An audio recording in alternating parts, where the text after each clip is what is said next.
Yo, what up, y'all? Knowledge coming at you again. I just read an article. When I saw this shit, I said, God damn, I gotta do a video review on this.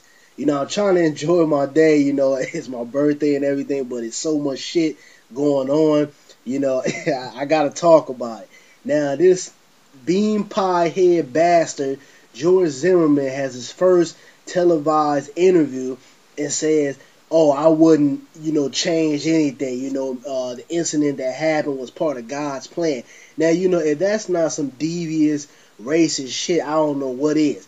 Now, if you happen to take somebody's life, even if let's say Trayvon Martin came onto his property to, break in his house, an average human being, somebody that has some type of, sympathetic feeling or is an actual human will say, hey, I wish I didn't have to shoot that person, but they came into my house. They were on my property.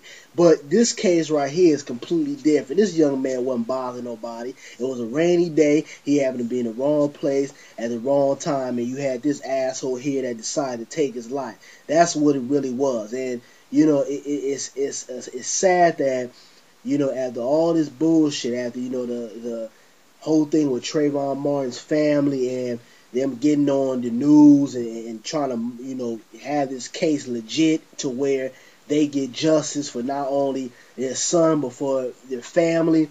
And then you had this guy come around and say, it was part of God's plan. You know what I mean? He's the devil in human flesh. You know what I mean? This guy here needs to be taken out.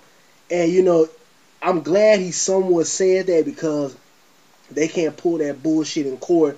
Oh, well, he was mentally insane at the moment, or he was depressed or frightened for his life, so that's why he pulled out the gun and shot. They can't use none of that bullshit because this statement right here, in this interview right here, lets everyone know that this guy is not sympathetic for what he did. He doesn't give a damn, and he took this boy's life, for the hell of it. And then he tries to say towards the end of the interview, oh, I feel sad for Trayvon Martin's family, and they shouldn't have to bury their son and blah blah blah. Well, you could have prevented this if you had stayed your monkey ass in the car and not pursued this boy and harassed him because you felt like he was a criminal or he was a black man getting ready to break in somebody's house. If you had followed directions like the operator told your stupid ass, you wouldn't be in this situation. That young man wouldn't have lost his life. So, I mean, this type of shit that pisses me off. And, we got all this stuff going on within the black community here on YouTube, but you got an asshole right here that, is, basically saying that he's a racist. His actions show he's a racist, and he's really the devil in human flesh. Because, I mean, I ain't really got nothing else to say about it. He's an asshole. You read what you sow, what goes around comes around. And obviously this guy doesn't serve the kind of God that the average human being serves. But that's all I got to say. It's a link in the description box.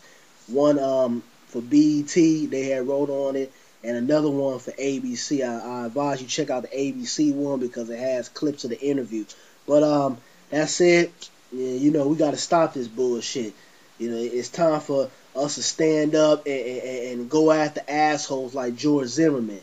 We've been letting this shit fly by for too long.